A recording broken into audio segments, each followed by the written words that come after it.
അസ്സലാമലൈക്കും. പുതിയൊരു വീഡിയോയിലോട്ട് എല്ലാവർക്കും സ്വാഗതം. ഇന്നൊരു അടിപൊളി ബീഫ് റെസിപ്പി ആയിട്ടാണ് വന്നിരിക്കുന്നത്. മഖാനി ബീഫ് എന്ന റെസിപ്പിയാണ്. അപ്പോൾ ഈ ഒരു റെസിപ്പി ഒരു സ്പെഷ്യലായിട്ടുള്ള റെസിപ്പിയാണ്. നമ്മൾ ഗസ്റ്റും എന്തെങ്കിലും പാർട്ടിയൊക്കെ ഉണ്ടാവുമ്പം ബീഫിൽ ചെയ്യാൻ പറ്റിയ ഒരു അടിപൊളി റെസിപ്പിയാണ്.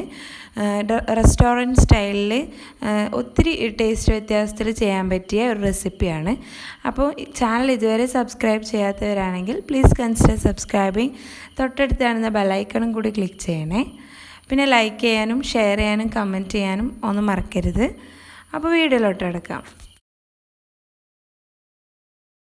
മക്കാനി ബീഫ് ഉണ്ടാക്കാൻ വേണ്ടിയിട്ട് നമ്മൾ ആദ്യം തന്നെ ഗരം മസാല ഉണ്ടാക്കുകയാണ്. അപ്പോൾ അതിന് വേണ്ടിയിട്ട് ഒരു 8 പീസ് ഗ്രാമ്പു എടുത്തിട്ടുണ്ട്, 3 വലിയ പീസ് പട്ട എടുത്തിട്ടുണ്ട്, പിന്നെ 4 ഏലക്കായ, 1/4 ടീസ്പൂൺ ജീരകം, ഒരു 20 കശുവണ്ടി നട്ട്സ്. അപ്പോൾ ഇത്രയും ചേരുവകൾ നമ്മളൊരു മിക്സിയിലിട്ടിട്ട് നന്നായി ഒന്ന് പൊടിച്ചെടുക്കണം. ഞാനിതൊരു മിക്സിയുടെ ചെറിയ ജാറിലേക്ക് ഇട്ടിട്ടുണ്ട്. ഇനി നമുക്കിതൊന്ന് നന്നായി പൊടിച്ചെടുക്കാം. അപ്പോൾ നമ്മൾ ഗരം മസാല ഇവിടെ റെഡി ആയിട്ടുണ്ട്. ഇത് നമുക്കൊരു സൈഡിലേക്ക് മാറ്റി വെക്കാം. കറി ഉണ്ടാക്കാൻ വേണ്ടിയിട്ട് ഒരു കുക്കർ അടുപ്പത്ത് വെക്കാം. ഇതിലേക്ക് 1 കിലോ ബീഫാണ് ഞാനിവിടെ എടുത്തിട്ടുള്ളത്. അത് ആഡ് ചെയ്ത് കൊടുക്കുക. പിന്നെ 2 വലിയ സവാള അതും ആഡ് ചെയ്ത് കൊടുക്കുക. 3 തക്കാളി, മീഡിയം സൈസ്ഡായിട്ടുള്ള തക്കാളിയാണ്, അതും കട്ട് ചെയ്തത് ആഡ് ചെയ്ത് കൊടുക്കുക.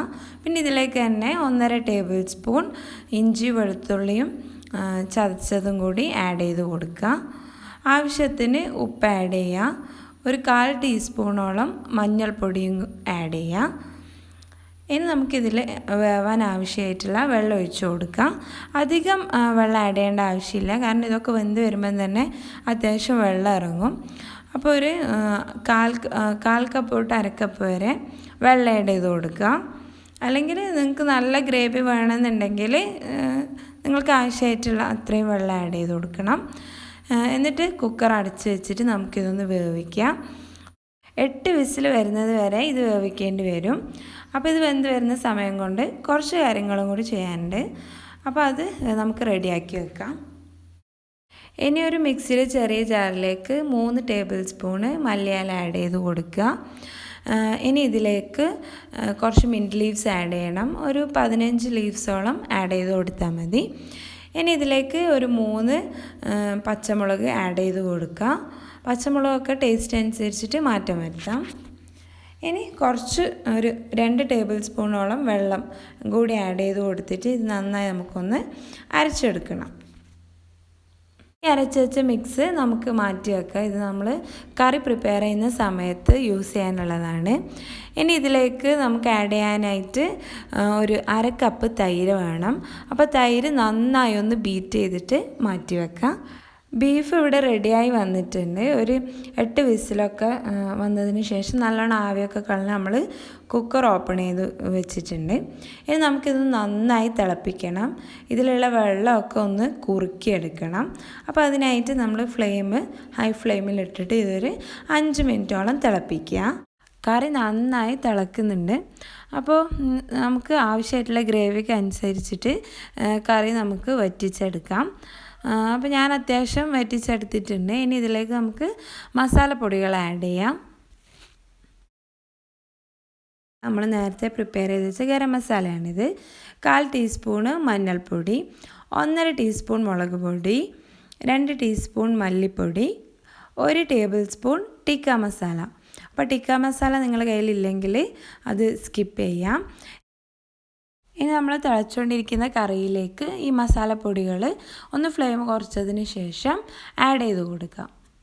എന്നിട്ടിത് നന്നായി ഒന്ന് തിളപ്പിച്ചെടുക്കാം. മസാലയൊക്കെ നന്നായി ഒന്ന് മിക്സ് ചെയ്തതിന് ശേഷം ഒരു 3 മിനിറ്റോളം ഇതൊന്ന് തിളപ്പിക്കണം. കറിയുടെ ഉപ്പ് നോക്കിയിട്ട് ഇനി ഇതിലേക്ക് ആവശ്യമെങ്കിൽ ഉപ്പും കൂടി ആഡ് ചെയ്ത് കൊടുക്കാം. ഞാനിവിടെ 1/2 ടീസ്പൂണ് ഉപ്പും കൂടി ആഡ് ചെയ്ത് കൊടുക്കുന്നുണ്ട്. കറി നന്നായി തിളച്ച് വന്നിട്ടുണ്ട്. ഏകദേശം ഒന്ന് കുറുകിയിട്ടും വന്നിട്ടുണ്ട്. ഇനി നമുക്കിതിലേക്ക് നമ്മൾ നേരത്തെ ബീറ്റ് ചെയ്ത് വെച്ചിട്ടുള്ള തൈര് ആഡ് ചെയ്യണം. അപ്പോൾ തൈര് ആഡ് ചെയ്യുന്ന സമയത്ത് നമ്മൾ ഫ്ലെയിം ഓഫ് ചെയ്തിട്ട് വേണം ആഡ് ചെയ്യാൻ വേണ്ടിയിട്ട്. അപ്പോൾ നമുക്ക് ഫ്ലെയിം ഒന്ന് ഓഫ് ചെയ്ത് കുറച്ച് ടൈം വെയിറ്റ് ചെയ്തതിന് ശേഷം ഇതിലേക്ക് തൈരും നമ്മൾ നേരത്തെ പ്രിപ്പയർ ചെയ്ത് വെച്ച കൊറിയാൻഡർ മിൻറ്റിൻ്റെ ആ ഒരു മിക്സും കൂടി ആഡ് ചെയ്ത് കൊടുക്കാം. തൈരും നമ്മുടെ കൊറിയാൻഡർ മിക്സും കൂടി ആഡ് ചെയ്തതിന് ശേഷം ഇതൊന്ന് നന്നായി മിക്സ് ചെയ്യാം. എന്നിട്ട് നമുക്ക് ഫ്ലെയിം ഓൺ ചെയ്തിട്ട് ഒരു മീഡിയം ഫ്ലെയിമിലിട്ടിട്ട് നമുക്കിതൊന്ന് തിളപ്പിച്ചെടുക്കണം. അപ്പോൾ ഏകദേശം നമ്മളെ കറി റെഡി ആയിട്ടുണ്ട്. ഇനി ഇതിലേക്ക് നമ്മൾ ഒരു 3 ടേബിൾ സ്പൂണ് ബട്ടർ ആഡ് ചെയ്യണം. നിങ്ങൾക്ക് വേണമെങ്കിൽ കുറച്ച് വെളിച്ചെണ്ണയും കൂടി ഇത് തിളക്കുന്ന സമയത്ത് ആഡ് ചെയ്യാം. ഞാൻ ആഡ് ചെയ്യുന്നില്ല. അപ്പം ഇതിലേക്ക് ബട്ടറും കൂടി ആഡ് ചെയ്തിട്ട് നന്നായി ഒന്ന് തിളപ്പിച്ചെടുക്കാം. അപ്പോൾ ഈ ഒരു സമയത്ത് തന്നെ നമ്മളെ കറി നന്നായി ഒന്ന് കുറുകി വന്നിട്ടുണ്ടാവും. ഇതിനേക്കാളും നിങ്ങൾക്ക് ഗ്രേവി ആവശ്യമില്ല എന്നുണ്ടെങ്കിൽ കുറച്ചും കൂടി ടൈം കുക്ക് ചെയ്താൽ ഇത് നല്ല ടൈറ്റായിട്ട് വരും. കറി ഇവിടെ ഏകദേശം റെഡി ആയിട്ടുണ്ട്. ഇനി ഇതിൻ്റെ ഉപ്പും എരിവൊക്കെ നോക്കിയിട്ട് നമുക്ക് ഫ്ലെയിം ഓഫ് ചെയ്യാം. ഇനി ഇതിലേക്ക് ലാസ്റ്റായിട്ട് ഒരു ഇൻഗ്രീഡിയൻറ്റും കൂടി ആഡ് ചെയ്യാനുണ്ട്. ക്രീമാണ്. അപ്പോൾ അമൂലിൻ്റെ ഫ്രഷ് ക്രീമാണ് ഞാനിവിടെ എടുത്തിട്ടുള്ളത്. അപ്പോൾ അത് 1/4 കപ്പ് അമൂലിൻ്റെ ഫ്രഷ് ക്രീമും കൂടി ആഡ് ചെയ്തിട്ട് ഒന്ന് മിക്സ് ചെയ്തതിന് ശേഷം നമുക്കിതൊന്ന് തിളപ്പിച്ചെടുക്കണം.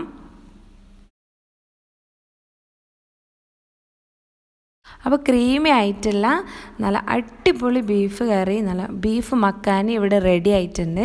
ഇത് ചപ്പാത്തിയുടെയും കുബൂസിൻ്റെയൊക്കെ കൂടെ നല്ലൊരു കോമ്പിനേഷനാണ്. ഡിഫറെൻറ്റ് സ്റ്റൈലിൽ നമുക്ക് ചെയ്യാൻ പറ്റിയ ഒരു കറിയാണ്. തീർച്ചയായിട്ടും എല്ലാവരും ട്രൈ ചെയ്ത് നോക്കണം. എന്തായാലും എല്ലാവർക്കും ഇഷ്ടമാവും ഇതിൻ്റെ ഒരു ടേസ്റ്റ്. അപ്പോൾ നമ്മൾ ഗസ്റ്റൊക്കെ വരുന്ന സമയത്ത് ബീഫിൽ ചെയ്യാൻ പറ്റിയ ഏറ്റവും നല്ല വെറൈറ്റി ആയിട്ടുള്ള ഒരു ഡിഷാണ്. വീണ്ടും പുതിയ വീഡിയോസും റെസിപ്പീസും ഒക്കെ ആയിട്ട് വരുന്നത് വരേക്കും bye bye and thank you.